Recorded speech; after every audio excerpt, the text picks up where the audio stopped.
Good morning বন্ধুরা, short lifestyle দীপার আরেকটি নতুন ব্লগ নিয়ে তোমাদের সামনে হাজির হলাম। সকালবেলা ঘুম থেকে উঠে দরজা খুলে বাইরে বেরিয়ে দেখি প্রচণ্ড বৃষ্টি পড়ছে।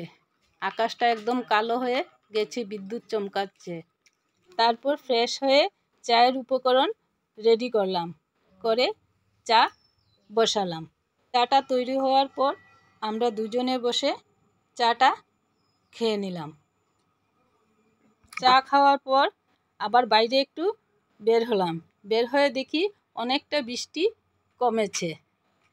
তারপর সামনের দিকে তাকিয়ে দেখি একটি শালিক পাখি বৃষ্টির জলে স্নান করছে। দেখুন কি সুন্দরভাবে স্নান করছে। ক্যামেরা দেখে শালিক পাখিটি উড়ে যাচ্ছে। তারপর রান্নাঘরে গিয়ে কড়াই চাপিয়ে দিলাম।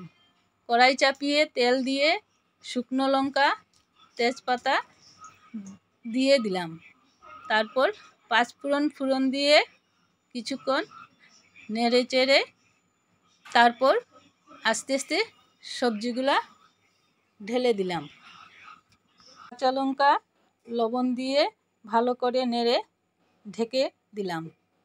ঢাকনা তুলে মশলাগুলো দিয়ে ভালো করে কষিয়ে নিয়ে অল্প একটু জল দিয়ে নামিয়ে নিলাম। এই হচ্ছে আমার পাঁচমিশালি সবজি। তারপর রান্নাঘরে কাজ সেরে সামনের দিকে বাইরে বেরিয়ে দেখি আকাশটা কি সুন্দর করেছে। কৃষ্ণচূড়া গাছের ফুলগুলি দেখতে দেখুন কি ভালো লাগছে।